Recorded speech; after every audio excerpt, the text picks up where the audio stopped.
ऐ इंसान इन हाथ की लकीरों को न देख, तकदीर तो उनके भी होते हैं जिनके दो हाथ नहीं होते हैं।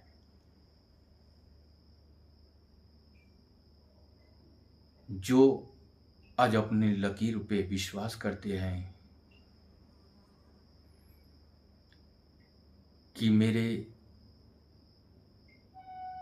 भाग्य में कुछ नहीं है,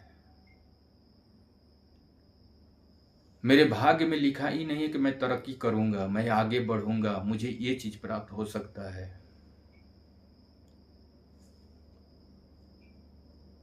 वो हमेशा अपने तकदीर को ही गलती ठहराते हैं कि मेरे तकदीर में लिखा ही नहीं है, मेरे किस्मत में है ही नहीं कि मैं ये कर सकता हूं, मैं बड़ा आदमी बन सकता हूं। ये गलत कहते हैं,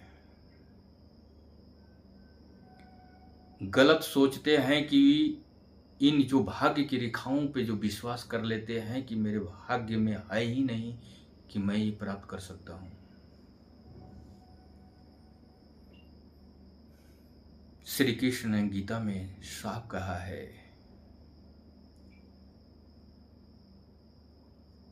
कि कर्म करो,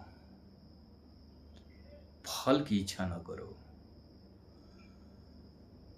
तुम कर्म करोगे ही नहीं तो फल मिलेगा कहां से? अगर मैं आम का बीज बोऊंगा नहीं तो आम कहां से मिलेगा? लोग सोच लेते हैं कि मैं कुछ भी करूं ना और मेरे पास सारा चीज आ जाए। ऐसा हो ही नहीं सकता है। भगवान उसी पे फिदा होता है कि जो अपने कर्म के बल पे अचीव करने की क्षमता रखता है। भगवान सिर्फ उसका एक सहारा होता है, एक मार्गदर्शन, एक मार्ग दे देता है और उस पे चलना इंसान की ही काम होता है। और अपने कर्म से इंसान चाहे तो उस बुलंदियों को, उस आसमानों तक पहुंच सकता है, उस अपनी मंजिल को भी प्राप्त कर सकता है। बस उसके अंदर में एक लगन और कर्म, इच्छा होनी चाहिए। थैंक यू, धन्यवाद।